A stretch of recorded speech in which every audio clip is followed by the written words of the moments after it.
ya, apalagi sekarang lagi musim coronavirus itu pandemik sekarang. Nah, oleh karena itu aku lagi mau buat video mengenai coronavirus sehingga kalian bisa melakukan kegiatan preventif untuk mencegah atau jika terkena apa yang harus dilakukan. Apa sih coronavirus?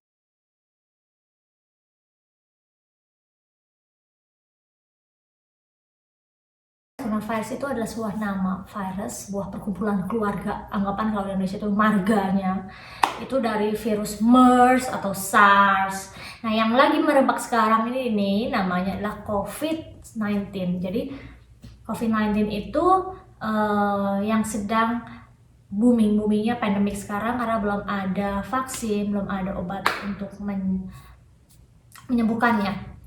Jadi di antara coronavirus ini, coronavirus biasanya menyebar antara animal dan humans, antara manusia dan hewan. Tapi untuk COVID-19 adalah manusia dan manusia.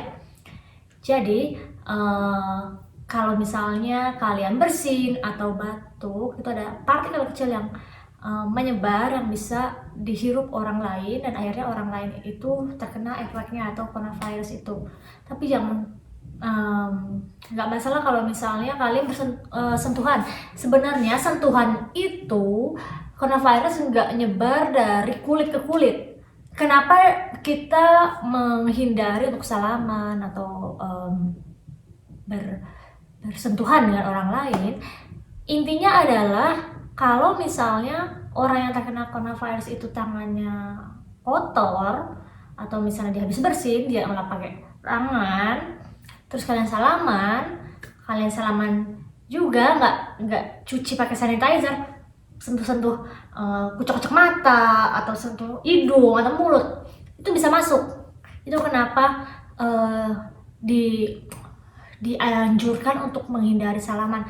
Sebenarnya itu bukan karena dari skin to skin, bukan dari kulit ke kulit, tapi karena partikel itu yang bisa menyebar mana-mana kalau kalian kurang higienis. Nah, bedanya MERS, SARS itu dengan flu, dengan COVID-19 ini, kalau MERS sama SARS itu sebenarnya mereka itu lebih bahaya tingkat fatalitas untuk kematiannya. Tapi kenapa mereka bisa dikontrol? Karena itu bukan pandemic, like epidemic, jadi cuma satu area, jadi lebih mudah dikontrol. Sementara sekarang udah pandemic, sudah worldwide, udah sulit dikontrol, traveler di mana-mana. Dan COVID-19 ini lebih bahaya dibandingkan flu. Kalau flu biasanya masa inkubasinya itu sekitar 1-4 hari.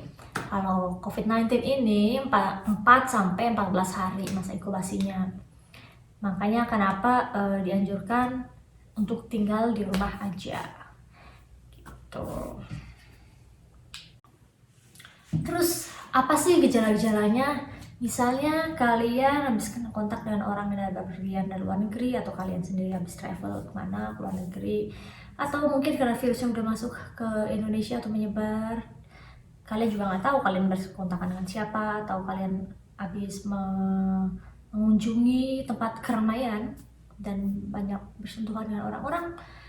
Biasanya itu bersin, batuk, sulit untuk bernapas, biasanya ada sakit kepala atau fever, demam.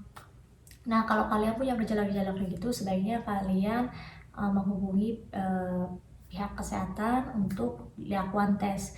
Sebenarnya kalau di sini itu kita tidak dianjurkan untuk datang ke rumah sakit, karena ke rumah sakit isinya orang sakit. Orang sakit kenapa? Orang sakit adalah orang yang imunnya lemah. Sementara coronavirus ini sangat fatal untuk mereka yang punya imun lemah, untuk mereka lansia, elderly, yang punya diabetes, punya masalah jantung atau paru-paru, pernapasan yang bermasalah, pneumonia. Itu fatality-nya lebih tinggi dibandingkan kita yang masih muda dan sehat. Kalau masih muda dan sehat, sebenarnya coronavirus itu bisa sembuh sendiri, tapi belum ada obat coronavirus kayak misal obat flu apa. Intinya yang dilakukan ini treatmentnya adalah untuk treatment kepada gejala-gejala yang berada. Jadi bukan full obat coronavirus, jadi mereka hanya menekan dari gejala yang kalian alami.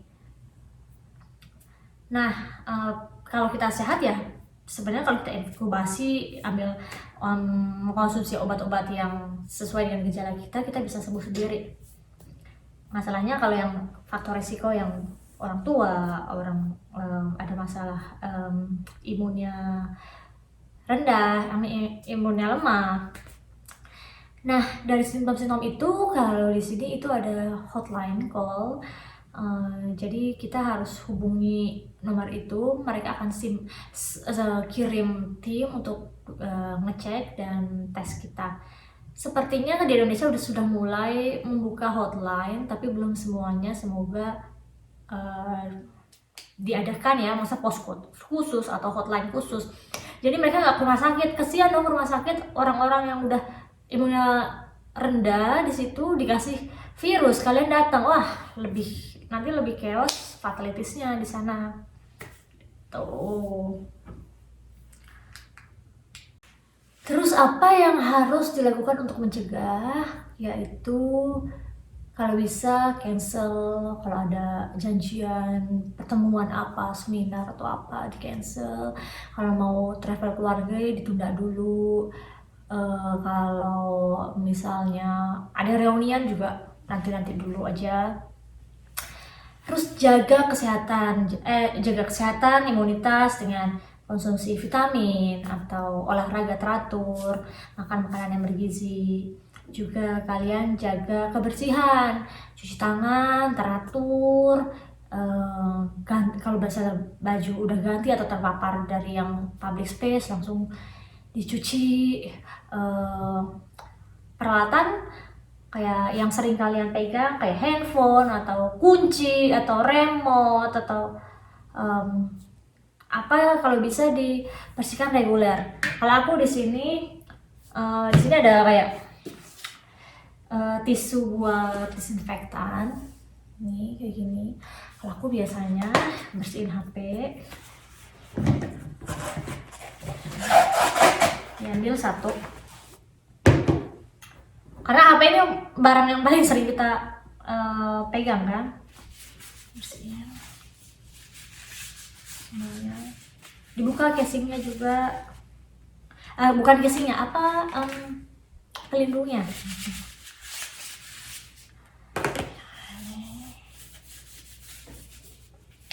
Terus kita diamin selama 5 menit. Ini juga bisa biasanya aku pakai sebelum atau sesudah makan untuk meja makan, karena kalau misalnya ada makanan yang jatuh atau apa, atau buat dapur, biasanya pakai makanan kita untuk menjaga kehigienitas. Pokoknya barang-barang yang sering kita sentuh deh, mau meja atau sofa atau apapun itu, kalau bisa didisinfek. Tuh. Dan yang terakhir, kalian juga kalau bisa hindari yang aku tadi bilang, salaman atau pelukan, cipika-cipiki atau keramaian. Kenapa keramaian? Karena di sini aku menemukan artikel yang sangat bagus dan membantu banget buat kalian. Kenapa kita dianjurkan untuk tinggal di rumah aja, nggak ketemu orang, untuk mencegah penyebaran virus. Ini aku dapat dari Washington Post. Masukin ya.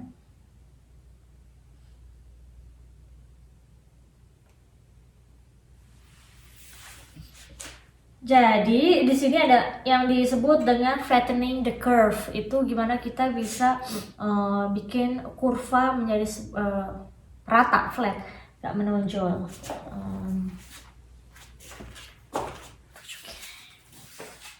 Kelihatan nggak? Nah, ini kalau orang-orang terus aja jalan-jalan ke public space, ketemu, bersentuhan, hai-hai, cipika-cipiki, akhirnya virusnya nyebar kemana-mana. Lanjut. Nah, di sini pokoknya yang warna hijau ke biru-biruan itu orang-orang yang sehat, dan yang warna oranye coklatan itu orang-orang yang sakit. Ini mulai mereka menghindari public space.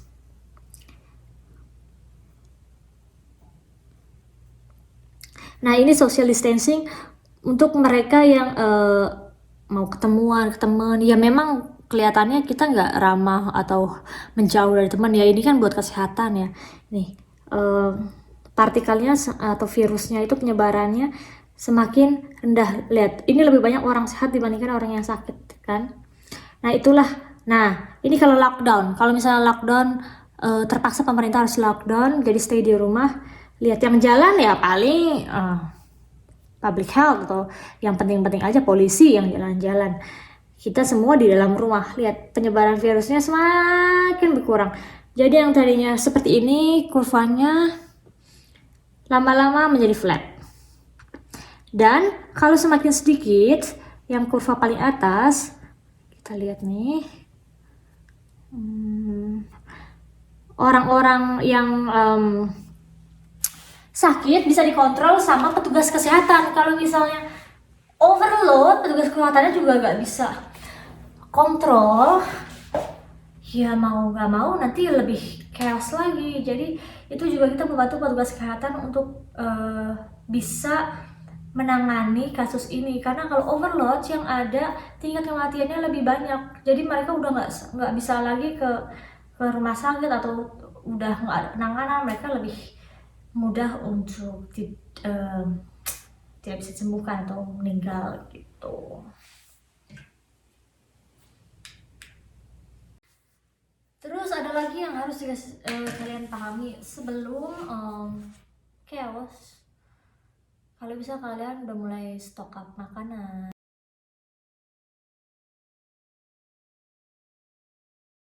Kalau terjadi lockdown atau toko-toko tutup atau habis supply, kalau di sini di Kanada sebelum virus masuk udah warning. Jadi di kota aku ini masih bersih. Udah warning, kita disuruh untuk stock up makanan. Jadi aku udah beli makanan kayak Indomie, beras, frozen food. Ya memang nggak bisa makan sayur yang fresh karena pasti basi dalam beberapa hari. Makanan-makanan kaleng atau instant food lah pokoknya kalian stock up. Terus kebersihan, kalau di sini itu gila sih toilet paper, karena mereka kalau cebok pakai toilet paper, jadi itu sampai rebutan. Tapi kalau aku kan pakai gayung bersihin, jadi aku cuman beli toilet paper secukupnya, terus tisu, disinfektan, masker. Buat kalian saya nggak perlu masker, itu untuk orang yang sakit atau petugas kesehatan atau caregiver atau apa yang terpapar dengan orang-orang sakit yang rentan dengan virus. Kalau kalian sehat atau yang sekedar di rumah, nggak usah. Aku dengar di Indonesia tuh berburu masker sampai harganya gila-gilaan. Sebenarnya masker itu buat yang orang sakit atau yang bekerja dengan orang sakit. Ini disinfektan, ini buat di rumah biasanya aku. Kalau ini kecil, ini medical grade merek Bikosan. Itu aku taruh setiap hari di coat, karena dingin aku selalu pakai jaket, jadi di coat, jadi kemana-mana aku bisa pakai. Oh, kalau misalnya aku juga dengar sanitizer di Indonesia itu lagi menipis. Memang di sini juga menipis kok. Di toko-toko udah nggak ada. Kalian bisa akalin dengan pakai bleaching atau Baiklin atau apa, terus dicampur sama air. Itu komposisinya 1:10, misalnya kalau 100 mili bleachingnya, 1 liter airnya gitu. Ya kalian bisa spray yang tadi aku bilang. Kalau kalian gak punya ini, kalian bisa spray alat rumah tangga atau apa, barang-barang yang sering kalian sentuh, jadi bisa steril.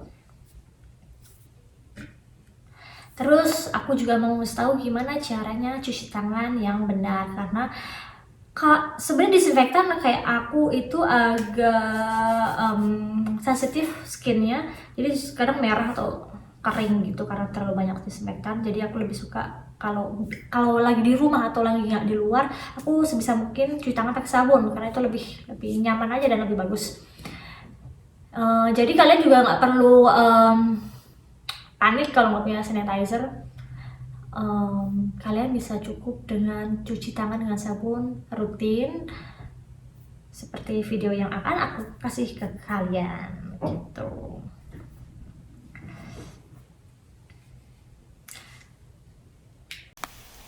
Oke, di sini aku mau jelasin gimana cara cuci tangan dengan air dan sabun. Basuh tangan, lalu kalian kasih sabun, digosok telapak tangannya sampai 10 detik dan punggung tangannya kiri dan kanan, lalu antara tangan lagi dan antara punggung jari seperti itu, bikin interlock atau kepalan. Lalu untuk ujung-ujung jari bikin rotasi seperti itu. Setelah itu dibasuh dengan air bersih.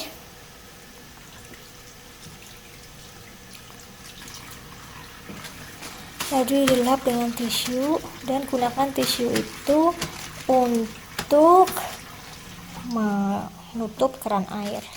Lalu buang tisu itu jadi bersih. Jadi aku di sini saat ini sedang dalam kondisi dirumahkan. Jadi kalau kalian nanti suatu saat lockdown atau harus dirumahkan, kalian harus mati gaya di rumah. Apa yang harus dilakukan? Aku juga awalnya mau ngapain di rumah. Dan kalau di sini tuh gajinya nggak bulanan, dikasihnya bulanan tapi dihitungnya per jam. Ya kalau kalian di Indonesia ada yang kerja masuk gak masuk gaji bulanan tetap, ada juga yang upah harian. Anggapannya model kayak di Kanada ini kita upah harian atau upah per jam, tapi memang dibayarnya nanti di akhir bulan. Jadi gak ada pemasukan dong, ya memang ya gimana, tapi ada beberapa peraturan pemerintah yang benar-benar kalau kita punya gejala coronavirus dan harus sick leave, kita dapat paid sick leave, jadi dibayar gajinya. Biasanya itu harus mengajukan surat dokter, untuk kali ini enggak. Karena apa? Untuk menghindari kita datang ke public health atau kesehatan, itu untuk mencegah penyebaran virus. Jadi apa yang harus kalian lakukan kalau kalian harus end up staying at home? Yang pertama, olahraga itu gak mesti lari keluar, kalian bisa semacam stretching biasa, yoga atau sit up, push up, hal-hal ringan yang penting jaga kesehatan. Terus tetap jaga kebersihan rumah, bersih rumah. Jadi aku awal-awal tuh harus bersih rumah. Oh ya, nih kenapa aku dirumahkan itu karena aku harus ke kota sebelah untuk mengajukan visa Amerika, yang dimana di kota sebelah itu sudah banyak pasien COVID-19, sementara di kota aku masih bersih. Dan karena aku belum punya kendaraan pribadi, jadi aku harus naik bis antar kota dan tinggal di hotel yang mana banyak traveler. Jadi dari kerjaan aku disarankan untuk tinggal di rumah aja selama seminggu untuk melihat ada simptom atau enggak. Sejauh ini aku nggak sakit, agak ada apa-apa, tapi itu hanya untuk tindakan preventif. Memang terlihat overprotected here, tapi itu lebih baik dibandingkan underestimating atau nganggap enteng, nanti jadinya kayak Italia yang lockdown, bener-bener lockdown. Ya jadi apa yang aku lakukan selama dirumahkan? Olahraga, jaga kebersihan, bersih rumah, bisa nonton TV. Ya memang ya nonton TV mau gak mau, berita lah. Memang sinetron Indonesia memang agak-agak kurang edukatif, tapi ya untuk hiburan boleh lah. Kalau kalian memang terpaksa harus dirumahkan, kalau punya kaset TV bisa nonton. Kerja tetap dilakukan. Kalau misalnya kalian kerja yang bisa mobile, yang bisa dilakukan di rumah, bisa kalian kerjain di laptop atau baca-baca, belajar. Kalau kalian nggak suka belajar buku-buku yang berat, kalian bisa baca komik, baca majalah, baca koran, baca apalah untuk isi waktu. Atau kalian bisa main board game itu semacam monopoli, ular tangga, seperti yang bisa dilakukan untuk keluarga. Kayak aku ada nih.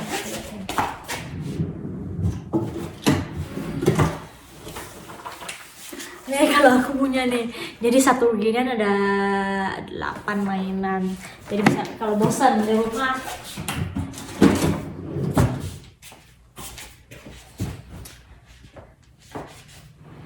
Nah, jadi kalian gak akan yang namanya bosan. Kalau kalian punya hobi menggambar, mewarnai, melukis, kalian juga bisa. Atau yang tadinya nggak ada waktu untuk dekor-dekor rumah, jadi bisa dekor-dekor rumah. Jadi atau istirahat, tidur yang biasanya kerjanya kerja keras sebagai kuda, bisa istirahat, recharge energy. Ya itu kalian bisa semua lakuin kalau kalian dirumahkan tanpa mati gaya gitu. Dan kalau memang ada salah satu keluarga kalian yang terkena coronavirus, ada beberapa opsi. Misalnya anak-anaknya enggak, kalian yang dewasa kena, mungkin kalian bisa titipin anaknya ke saudara. Terus atau kalian pakai masker, yang sakit pakai masker. Dan kalau bisa kamar mandi dan kamarnya itu dipisah dengan yang sakit. Terus apa namanya, kalau bisa gak peluk-peluk atau cium-cium dulu anak kecil, kan biasanya ya memang berat sih kalau kalian yang orang tua mau peluk atau cium anaknya, tapi gak bisa. Tapi kan ini demi kesehatan juga tuh.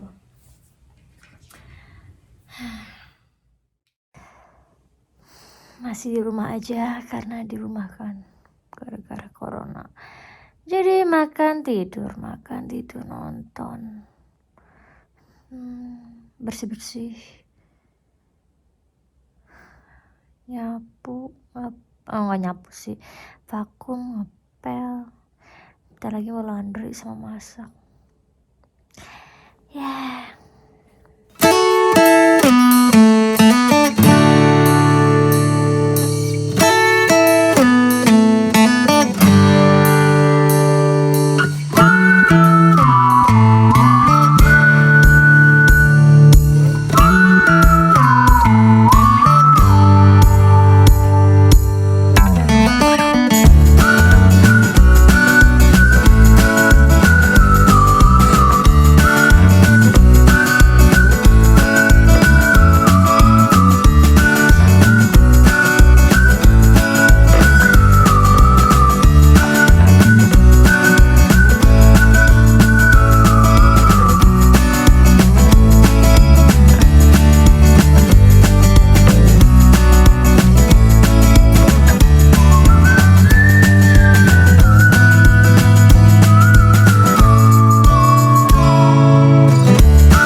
Jadi kalau misalnya lockdown juga dan kalian udah punya stok makanan misalnya, kalian juga walaupun menghindari keramaian bukan berarti menghindari tetangga atau saudara.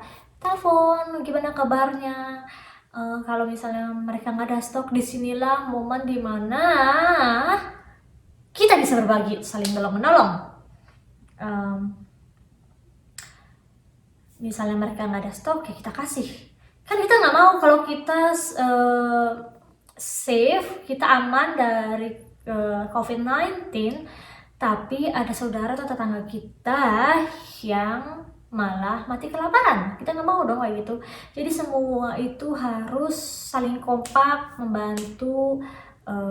Jangan mentang-mentang kalian punya banyak uang, kalian stok up yang berlebihan sampai orang lain yang butuh nggak dapet. Tapi kalau kalian mau stok up berlebihan dan dia berbagi, itu nggak apa-apa ya, itu beda. Tapi kalau cuma nimbun tapi nggak dibagi, dipakai juga berlebihan banget, itu aduh, itu kurang manusiawi. Karena ini kondisinya itu memang ada kontrol. Anggapan ini itu perang dunia, world war, tapi bukan yang tembak-tembakan atau gimana. Ini virus gak kelihatan, kayak setan. Anggapan kalau setan bisa ditangkal dengan ibadah atau doa. Ini kalau ibadah sama doa doang belum cukup kalau kita belum melakukan aksi-aksi tindakan preventif gitu. Jadi benar-benar ini kita perang semua, bukan cuma kalian, seluruh dunia perang menghadapi virus ini sampai ditemukannya obat dan vaksin, sehingga kita semua bisa menjalani kehidupan seperti sedia kala.